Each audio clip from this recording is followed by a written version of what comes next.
देख रहे हैं आवाज़ द वॉइस और मैं हूं आपके साथ अमीना माजिद। आज मेरे साथ मौजूद है सैंडी खंडा, जो एक किसान के बेटे हैं और जिन्होंने अपनी कॉर्पोरेट जॉब छोड़कर ग्रीन पेंसिल फाउंडेशन नाम से एक NGO शुरू की, जिसका एक बहुत ही इंक्लूसिव अप्रोच है। आइए करते हैं इनसे बात। बहुत बहुत शुक्रिया अमीना, मुझे इनवाइट करने के लिए यहाँ पे। मेरा सबसे पहला सवाल आपसे यही होगा कि एक इंजीनियर से सोशल वर्कर बनने तक की जर्नी के बारे में आप हमें बताइए। इंजीनियर से सोशल वर्क बनने तक की जर्नी बेहद अहम है अगर मैं इसकी बात करूँ तो, क्योंकि अगर मैं अपने चाइल्डहुड की बात करूँ तो ज़्यादातर मेरा बचपन जो है वो रूरल इंडिया में बीता है और गांव में फार्मिंग से मैं जुड़ा रहा हूँ, मेरे पेरेंट्स जुड़े रहे हैं। तो एक रूरल इंडिया में जो चैलेंज होते हैं, चाहे वो वुमेन से रिलेटेड हों, वुमेन राइट से रिलेटेड हों, या फिर इन जनरल जो रूरल पॉपुलेशन है उनसे रिलेटेड हों, कहीं ना कहीं अगर मैं वुमेन चैलेंजेस की बात करूं तो जैसे कि menstrual hygiene management one of the bigger challenge, यानी कि जो रूरल इंडिया में औरतें होती हैं या टीनेजर गर्ल्स होती हैं तो उनको मेंस्ट्रुअल हेल्थ और हाइजीन के बारे में उतना नॉलेज नहीं होता है। इवन जो मेंस्ट्रुअल प्रोडक्ट होते हैं उनकी भी एक्सेस नहीं होती है उनको इतने अच्छे लेवल पे। और अगर मैं इन जनरल रूरल पीपल्स की बात करूं, चाहे वो किसी भी कम्युनिटी से जुड़े हैं, तो हेल्थ केयर से रिलेटेड बहुत कम अवेयर होते हैं, जैसे कि हेल्थ इंश्योरेंस और बाकी सारी चीज़ें। तो ये सारी चीज़ें बचपन से ही मुझे रियलाइज़ होती थी और जब मैंने इंजीनियरिंग की पढ़ाई की और उसके बाद फिर मुझे लगा कि हाँ, मतलब अभी मुझे खुद के एम्पावरमेंट के साथ साथ जिन लोगों से मैं जुड़ा रहा हूँ, जहाँ पे मैंने अपना बचपन स्पेंड किया है, तो मैं उन लोगों के लिए, उस कम्युनिटी के लिए काम करूँ, उनके अपलिफ्टमेंट के लिए। तो क्या क्या चैलेंजेस आए होंगे, क्योंकि आपने बिल्कुल अपना सेक्टर चेंज किया, तो क्या चैलेंजेस आपने फेस किए? सबसे पहले चैलेंज की अगर मैं बात करूं, क्योंकि मेरा जो बैकग्राउंड था इंजीनियरिंग की, मैंने पढ़ाई की और इंजीनियरिंग की पढ़ाई करने के बाद आप सोशल वर्क डोमेन में जा रहे हैं। पहली चीज़, आप वाकिफ़ नहीं हैं डेवलपमेंट फील्ड से कि कैसे आप खुद को इस्टेब्लिश करोगे, कैसे मैकेनिज़्म चलता है NGOs का, कैसे फंड्स जुटाने होते हैं, कैसे फिर आपको अलग अलग प्रोजेक्ट्स लाने होते हैं, कैसे कम्युनिटी बिल्ड करनी होती है। तो इन स्टार्टिंग से लेके अभी तक काफ़ी चैलेंजेस रहे हैं। First of all family opposition, then relatives opposition. सब सोचते थे कि हाँ, एक एस्टेब्लिश फील्ड छोड़कर आप ऐसे फील्ड में जा रहे हो जहाँ पर बहुत बड़ा रिस्क है कि आप स्टेबल होगे नहीं होगे, आप चल पाएंगे नहीं चल पाएंगे। तो वो सारे चैलेंज मैंने फेस किए हैं। जैसे हमने बात की अभी इंक्लूसिव अप्रोच की, तो कैसे आप सारे रिलीजन्स को लेके काम कर रहे हैं? एक मंत्रा है इक्वलिटी का, बिकॉज हमारे कंट्री में ही नहीं, आप थ्रू आउट द वर्ल्ड देखेंगे माइनॉरिटीज़ को लेकर तरह तरह की न्यूज़ आप सुनते रहते हैं, चाहे माइनॉरिटीज़ के राइट से रिलेटेड हो, चाहे उनके अगेंस्ट वायलेंस हो, या फिर उनके एजुकेशन के रिलेटेड हो। बिकॉज माइनॉरिटीज़ में हमारी बहुत सारी ऐसी क्लास हैं जिनको एक्सेस नहीं है अच्छे एजुकेशन की, अच्छे हेल्थ केयर सिस्टम की। तो एक इंक्लूसिव अप्रोच हम लेकर चल रहे हैं जिसमें हम हर कम्युनिटी के आप देखेंगे, ख़ास तौर पर महिलाएं। अभी भी बहुत सारी मुस्लिम वुमेंस हैं, मुस्लिम गर्ल्स हैं जो हमारे कम्युनिटी ड्रिवन इनिशिएटिव लीड करती हैं, जिनमें से one of known name is miss Ayesha Firdaus, जिन्होंने हाल फिलहाल में ही हमें अभी COP28 में दुबई के अंदर रिप्रेजेंट भी किया था ग्रीन पेंसिल फाउंडेशन को on the topic of climate change and declaration. तो आप ये UAE डिक्लेरेशन जो था, इसके बारे में हमें थोड़ा और बताइए, मतलब किस टॉपिक पे था ये? UAE डिक्लेरेशन बेसिकली COP28 जो कि क्लाइमेट चेंज के ऊपर बहुत बड़ी ग्लोबल कॉन्फ्रेंस होती है साल में। सो COP28 इस बार दुबई में हुआ था और ज़्यादातर कंट्रीज़ ने पार्टिसिपेट किया था। इंडिया के जो वज़ीर आज़म हैं उन्होंने भी पार्टिसिपेट किया था। सो वहाँ पे एज ए डेलीगेट हमारी ग्रीन पेंसिल फाउंडेशन की तरफ से इंडिया ने मिस आयशा फिरदौस ने प्रेजेंट किया था। और ये UAE डिक्लेरेशन में हमारा जो मेन फोकस है, जो नेट ज़ीरो, कि हम कार्बन को किस तरीके से ज़ीरो कर सकते हैं आने वाले टाइम में। बिकॉज़ एयर पोल्यूशन की अगर मैं बात करूं तो हाल फिलहाल का बहुत बड़ा मुद्दा है, इंडिया का ही नहीं, एक ग्लोबल इशू है क्लाइमेट चेंज। क्योंकि हाल फिलहाल में हमने देखा कुछ फेस्टिव सीजन्स होते हैं या बाकी चीज़ें होते हैं, जब air quality index more than 500 चला जाता है। अगर दिल्ली की ही मैं बात करूं जो कि हमारे इंडिया की नेशनल कैपिटल है, तो ये बहुत सोचने वाली बात है कि हम कम्युनिटी बेस्ड इनिशिएटिव्स लेकर एक एक छोटे छोटे सिली एफर्ट से कैसे हम कार्बन फुटप्रिंट को कम कर सकते हैं। तो उनमें से वन ऑफ द फेमस हमारा एक इनिशिएटिव है पॉल्यूशन से आज़ादी। जो हम काफ़ी साल से ड्राइव कर रहे हैं थ्रू आउट द इंडिया, जहाँ पर हम जोर दे रहे हैं ऐसी पब्लिक पॉलिसी फॉर्मेशन की एंड फ्रेमवर्क की कि जिसमें हम हमारे पब्लिक ट्रांसपोर्ट को इतना अच्छा बना सकें कि जो मिडिल क्लास या फिर अपर क्लास है हम उनको डाइवर्ट कर सकें पब्लिक ट्रांसपोर्ट पे। इसमें हमारे रोड्स पे कंजस्शन जो है, ज़्यादा कंजस्टेड व्हीकल्स की वजह से रहता है, वो तो कम होगा ही होगा, बट उसके साथ साथ एयर पोल्यूशन मेजरली कम होगा, क्योंकि प्राइमरी जो रीज़न होता है एयर पोल्यूशन का वो फॉसिल फ्यूल एक्टिविटीज़ होती हैं, जिनमें से आपका जो व्हीकल से निकलने वाला एमिशन CO2 या नॉक्स वो भी एक मेजर रोल प्ले करते हैं। जैसे आपने भी कम्युनिटीज़ की बात की, तो क्या अभी आपके फ्यूचर प्लान्स क्या हैं स्पेशली कम्युनिटीज़ को लेके? कम्युनिटीज़ को लेकर अभी जैसा मैंने बताया पॉल्यूशन से आज़ादी हम डे बाय डे एक्सपेंड कर रहे हैं हमारे इनिशिएटिव्स को। सो अभी हम पॉल्यूशन से आज़ादी सिर्फ कम्युनिटीज़ में ही नहीं, हम RWH सोसाइटीज़ के साथ साथ अभी स्कूल कॉलेजेस जहाँ पे हम ऐसे सस्टेनेबल वे शेयर कर रहे हैं किड्स के साथ थ्रू द एजुकेशनल वर्कशॉप्स कि वो प्रैक्टिसेस अपने घर पर करके कैसे नेट जीरो की तरफ जो डिक्लेरेशन हुआ है कैसे कंट्रीब्यूशन कर सकते हैं, जिसमें आपका सस्टेनेबल प्रैक्टिसेस में आ गया active mobility. Suppose you are moving in to the 5 to 10 kilometre radius, you can use the bicycle, you can use the public transport. So जिससे एमिशन कम होगा ऑब्वियसली क्लाइमेट चेंज को हम ओवरकम कर सकते हैं इंडिविजुअल लेवल पे। सो community driven efforts में बहुत ज़्यादा बिलीव करते हैं हम, because policy formation is the one thing, policy banana is easy thing, but जब तक हम कम्युनिटी को या ग्राउंड पर लोगों को उस पॉलिसीज से नहीं जोड़ेंगे तो द पॉलिसी इज़ यूजलेस। तो आपको ये जो NGO आपने स्टार्ट किया, आपको इंस्पिरेशन कहाँ से मिली? NGO की अगर मैं बात करूं, पहला इंस्पिरेशन तो मुझे खुद अपने गांव से ही मिला, because when I was in 8th class, so there is a girl who was bleeding. So bleeding हो रहा था, even I don't have too much of knowledge about the periods at that time. So मुझे भी उतना ख़ास तौर पे knowledge नहीं था, बिकॉज बीइंग ए मैन और being a boy. So India में वो टैबू है स्पेसिफिकली, पीरियड्स के ऊपर आप ओपनली बात नहीं कर सकते हो। और एक ब्लीडिंग हो रहा था गर्ल्स को, तो तरह तरीके की बातें हुई क्लास में, अलग अलग थॉट प्रोसेस थे, तो कोई भी क्लियर नहीं था, बहुत सारे मिथ्स थे और बहुत सारे डिफेमेशन थिंग्स थी उस स्पेसिफिक गर्ल से रिलेटेड। तो वो चीज़ मेरे माइंड में क्लिक किया, तो मैंने बहुत सोचा, बहुत चीज़ें पढ़ी, बहुत लोगों से पूछा, बट बहुत टफ मुझे जानने को मिला कि हाँ पीरियड्स भी कुछ होता है।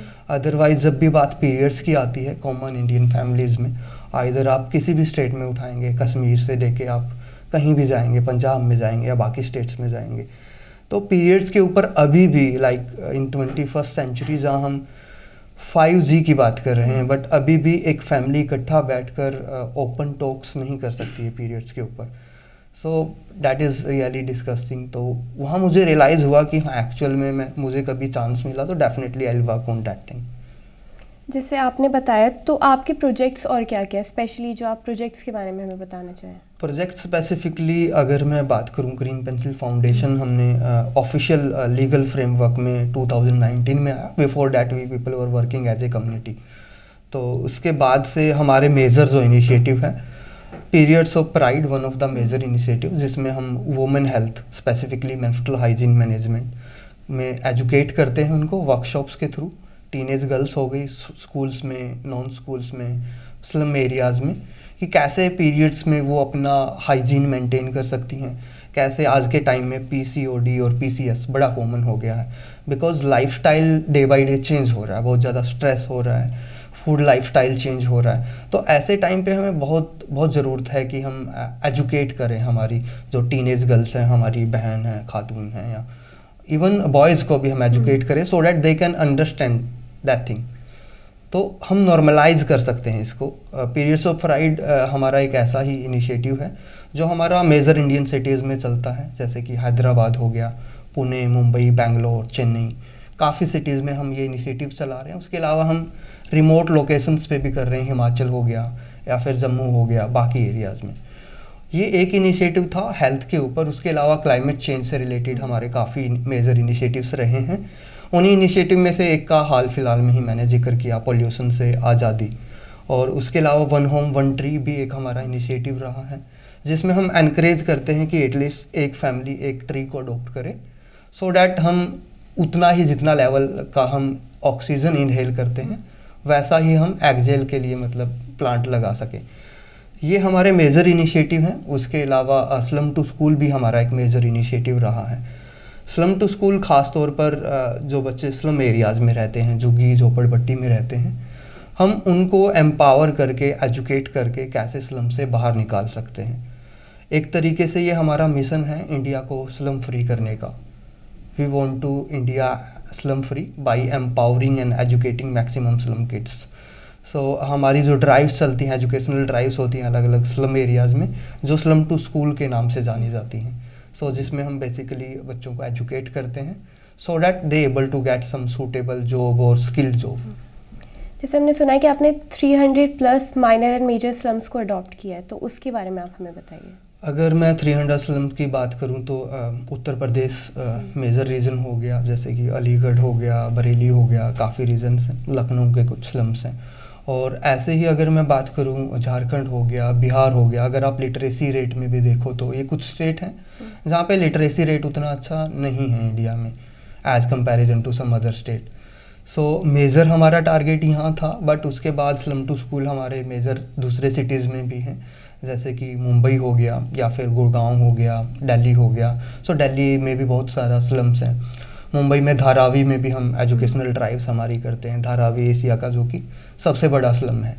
सो ये मेरा ड्रीम था कि हाँ एजुकेशन के ऊपर कुछ करना है, और स्पेसिफिकली उस कम्युनिटी, क्योंकि हमारे कंट्री में डाइवर्सिटी बहुत है, चाहे वो रिलीजियस प्रोस्पेक्टिव से आप देखेंगे या फिर लैंग्वेजेस प्रोस्पेक्टिव से देखेंगे या आप कल्चर से भी देखेंगे, तो बहुत ज़्यादा डाइवर्सिटी है। अगर आप थ्रू आउट द वर्ल्ड कहीं भी घूमेंगे शायद इतनी डाइवर्सिटी, इतने कलर्स आपको नहीं मिलेंगे। तो ये स्टार्टिंग से ही मेरा ड्रीम्स था कि अनटच कम्युनिटी बहुत होंगी इंडिया में, और बहुत हैं अभी भी। सो उनको हमें टच करना है, उन तक हमें एक्सेस लेके जाना है एजुकेशन का, सो डैट कि वो भी देश का जो डेवलपमेंट है हमारे, ख़ास तौर पे हमारे मुल्क का, कि उसमें वो उनकी अपनी हिस्सेदारी मुकम्मल कर सकें। तो आपकी जो एनजीओ इसकी रीच कितनी है और वॉलंटियर्स कहाँ कहाँ हैं, कौन कौन सी सिटीज़ में? अगर मैं ग्रीन पेंसिल फाउंडेशन की बात करूं तो ग्रीन पेंसिल फाउंडेशन के हमारे जो वॉलंटियर नेटवर्क है अप्रोक्स 2000 पीपल्स, स्पेसिफिकली यूथ, जो हमारा एनजीओ है यूथ लेड है। तो इसमें लीडरशिप से लेकर ऑर्गेनाइजेशन से लेकर सारी चीज़ें यूथ ही करता है। इसमें से मेजर ऑफ जो वॉलंटियर हमारे साथ कनेक्ट हैं वो कॉलेज स्टूडेंट होते हैं। उसके साथ साथ कुछ लोग ऐसे भी होते हैं जो जॉब करते हैं पार्ट टाइम, अपना टाइम हम पर डिवोट कर सकते हैं वीकेंड्स पे जब भी वो अवेलेबल होते हैं। तो हमारा through out the India 2000 plus volunteer का नेटवर्क है। और अगर मैं सिटीज़ की बात करूं तो शायद इंडिया के हम लोग 25-26 प्लस सिटीज़ अभी तक टच कर रहे हैं, जिसमें सारे मेजर सिटी हम लोग कवर कर रहे हैं, जिसमें हमारा गुरुग्राम हो गया, दिल्ली हो गया, या फिर बेंगलोर हो गया, हैदराबाद हो गया, चेन्नई, पुणे, मुंबई। अभी श्रीनगर में भी हम काफ़ी सारे इनिशिएटिव्स को लेकर सोच रहे हैं कि जल्दी हम श्रीनगर में, क्योंकि हाल फिलहाल में ही हमने कुछ सर्वेज और रिसर्च के तौर पर हमें पता चला कि कश्मीरी यूथ बहुत ज़्यादा स्पेसिफिकली ड्रग्स एडिक्शन की तरफ बढ़ रहा है। और ये बहुत इम्पोर्टेंट है कि टाइम रहते, समय रहते हम उस चीज़ के ऊपर काम करें, सो डैट वो जो यूथ है ड्रग्स की तरफ जा रहा है वो कंट्री के कंट्रीब्यूशन की तरफ आए। आप बहुत ही बेहतरीन काम कर रहे हैं। मैं आपसे ये जानना चाहूँगी कि सोशल वर्क में इंक्लूसिव अप्रोच की कितनी ज़रूरत है? सोशल वर्क में इंक्लूसिव अप्रोच की बहुत ज़्यादा ज़रूरत है, क्योंकि सोशल वर्क कभी भी अगर हम करते हैं तो वहाँ पे आपको स्पेसिफिकली आप किसी रिलीजन के लिए नहीं करते हैं, स्पेसिफिकली आप किसी कास्ट के लिए नहीं करते हैं, या स्पेसिफिकली आप किसी क्लास के लिए नहीं करते हैं। सोशल वर्क की अगर मैं बात करूँ, अगर ग्रीन पेंसिल फाउंडेशन की हम बात करें तो हर कम्युनिटी को हम बेनिफिट करते हैं, हर कम्युनिटी इम्पैक्ट होती है, हर रिलीजन इम्पैक्ट होता है। हम कभी भी किसी एक ऐसी स्पेसिफिक अप्रोच से नहीं जाते कि हमें स्पेसिफिक इसी कम्युनिटी को बेनिफिट होगा या इसी कम्युनिटी को इम्पैक्ट होगा। ये बहुत इम्पोर्टेंट है, बिकॉज़ आप किसी भी रिलीजन से हैं, आप किसी भी कास्ट से हैं, आप किसी भी बैकग्राउंड से हैं, बट कहीं ना कहीं आप एक इतना पिवटल रोल प्ले कर सकते हैं कंट्री के डेवलपमेंट में, सोसाइटी के डेवलपमेंट में।